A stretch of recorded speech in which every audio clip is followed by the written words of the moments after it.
On October 4th, 2021, Facebook disappeared from the internet for 6 hours. Facebook, Instagram, WhatsApp, all completely unreachable. Their servers were running, the data was intact, but a bad configuration change had removed one piece of information the rest of the internet needed. The answer to the question, where is Facebook.com? That question, how a name becomes an address, is handled by DNS, the domain name system. Every developer uses it every day, and very few can explain what actually happens. In the next 7 minutes, you'll be able to. The standard one-line explanation is that DNS is the phone book of the internet. You give it a name like google.com and it gives you back an IP address, and then your computer connects to that address. That describes what DNS does. It says nothing about the how, and the how is the part worth understanding. A phone book is a single list that someone maintains. That can't work here. There are over 350 million registered domains. Records change constantly. The system handles millions of lookups per second. No single server and no single organization could store and serve all of that. So here is the central idea of this video, and really the central idea of DNS. There is no master list. No server knows where everything is. Instead, the system is a hierarchy, and each level knows exactly one thing: who to ask next. Keep that in mind while we follow one real lookup from start to finish. You type google.com and press enter. Before your computer sends anything over the network, it checks what it already knows. First, the browser cache. Your browser keeps its own record of names it resolved recently. If the answer is there, the lookup is over. If not, the operating system has a cache of its own. It checks a small local file called the hosts file, which can map names to addresses directly and take priority over everything else. The host file is a leftover from the early internet, when the entire network's name list was really one shared text file. DNS was invented precisely because of that approach stopped being scalable. Most lookups end here, in a cache, but let's assume this name your machine has never seen before. Now it has to ask. Your computer doesn't search the internet on its own. It sends the question to a single server called a resolver, and the resolver does that work on its behalf. The resolver is usually operated by your internet provider. You can also choose a public one. The addresses 8888 and 1111, which you may have already seen in network settings, are public resolvers run by Google and Cloudflare.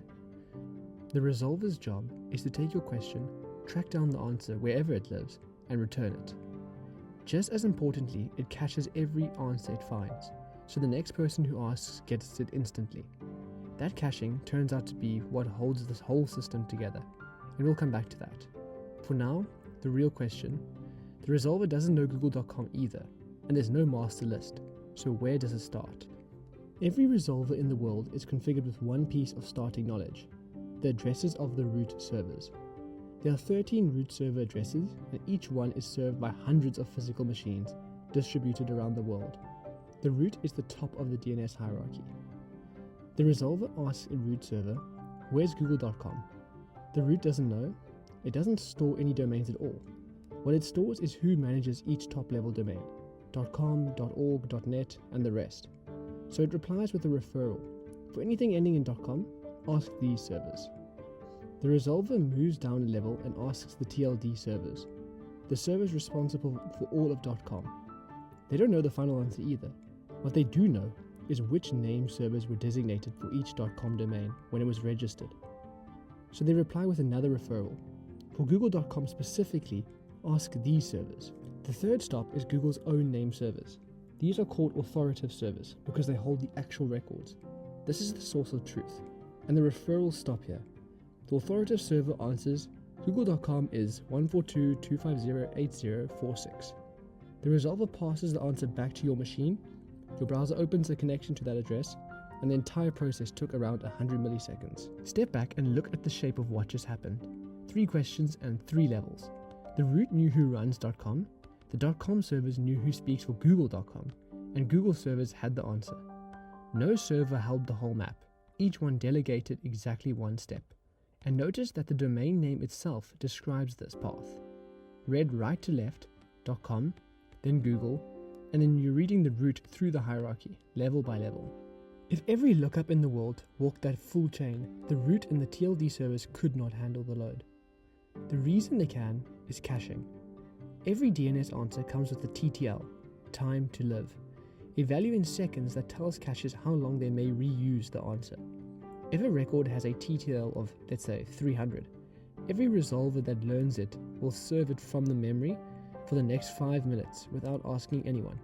In practice, popular domains are almost always answered from cache, and the upper levels of the hierarchy see only a small fraction of total traffic.